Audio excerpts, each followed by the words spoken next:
L'info du Grand Lille en continu. Idil Gunaï. Bonsoir à tous, il est 18h et bienvenue dans l'édition du soir en ce lundi 10 octobre. Un mot sur vos conditions de circulation si vous devez prendre le volant. Sachez qu'actuellement la rocade de Villeneuve-d'Ascq est saturée en direction de Lille à partir de la courbe de Babylone, direction donc Lille, les 4 cantons et le centre commercial de V2. Traditionnel bouchon à Marcq-en-Barœul, Châteaurouge, ça se passe sur l'autoroute A22 en direction de la Belgique.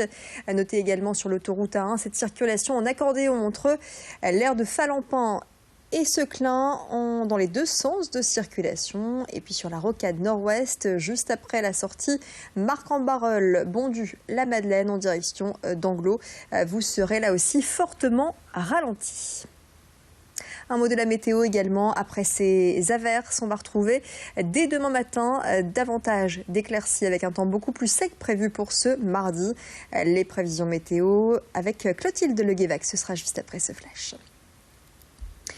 L'actualité près de chez vous avec tout d'abord un mot sur cette disparition. C'est celle d'un adolescent de 16 ans. Bilal a disparu depuis le 3 octobre à Armentières. Il n'a pas regagné le domicile de ses parents. Il est de corpulence mince, il a les yeux marrons et il mesure 1,70 m. Si vous détenez la moindre information sur ce jeune homme, n'hésitez pas à contacter le commissariat de Lille ou bien celui d'Armentières. Au chapitre santé, ce chiffre, 200 000 personnes ont été touchées par la grippe l'année dernière dans notre région. Sur ces 200 000 personnes, 96 cas ont été considérés comme graves et 19 individus sont décédés. La grippe complique, rappelons-le, certaines pathologies et peut entraîner le décès. Alors forcément, il est important de se préserver par le biais de petits gestes du quotidien comme se laver les mains régulièrement, aérer son logement ou bien éviter de serrer la main par exemple.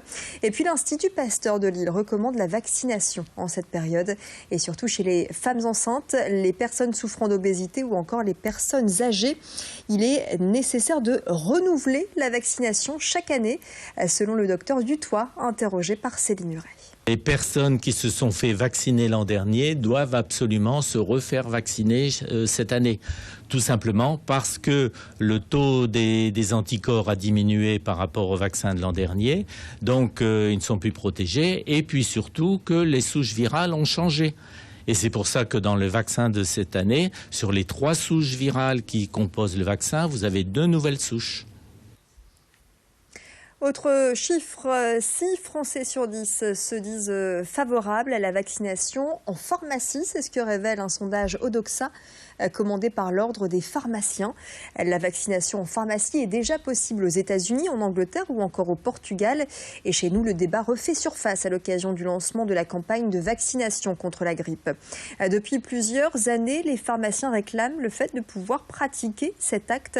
Les médecins s'y opposent pour des raisons d'hygiène et de formation. Pour le président de l'Ordre des pharmaciens dans la région, cette autorisation permettrait d'élargir la couverture vaccinale à l'heure où les Français pensent de moins en moins à mettre à jour leur carnet de vaccination. Il met en avant aussi le dossier pharmaceutique dont dispose le pharmacien et qui reprend l'historique des vaccins du patient et ce pendant 21 ans pour connaître donc ses antécédents. Écoutez ses explications.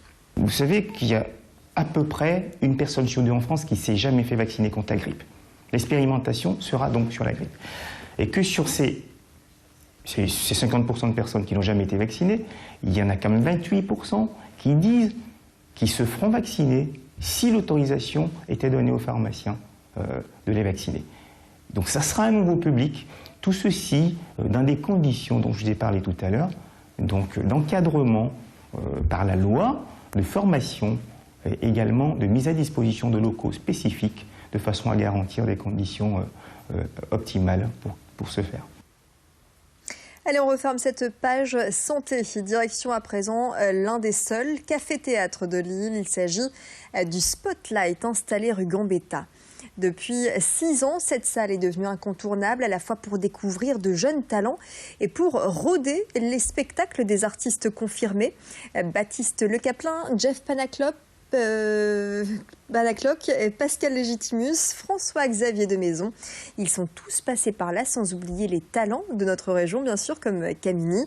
Au programme pour cette nouvelle saison, retrouvez Kevin Razi, Jojo Bernard, que vous avez découvert sur le web, ou encore la star québécoise Rachid Badouri. Et malgré son succès, le Spotlight n'en oublie pas sa vocation première, celle de permettre aux nouveaux talents de s'exprimer avec des scènes ouvertes organisées toutes les semaines. Précision au micro d'Alexis Tessier. La base était vraiment pour laisser la chance aux nouveaux talents, pour pouvoir s'exprimer sur une vraie scène. C'est pour ça que les scènes ouvertes du mardi ont lieu chaque mardi depuis un peu plus de 6 ans, qui fonctionnent très bien d'ailleurs. Et ça a été vraiment la vitrine du Spotlight, puisqu'aujourd'hui, on est obligé de doubler la scène ouverte du mardi, une à 20h et une à 21h30, sachant que ce sont les mêmes humoristes qui passent 2 fois, mais ça permet au public d'être plus nombreux, puisqu'on refusait beaucoup trop de monde à la première séance, ce qui fait qu'on a dû créer la deuxième séance. Il y a du changement dans vos sorties week-end. Sachez qu'à partir de février 2017, le zoo de Lille deviendra payant pour les non-lillois. Ce sera le cas à partir donc de février. C'est la ville de Lille qui l'a annoncé en fin de semaine dernière.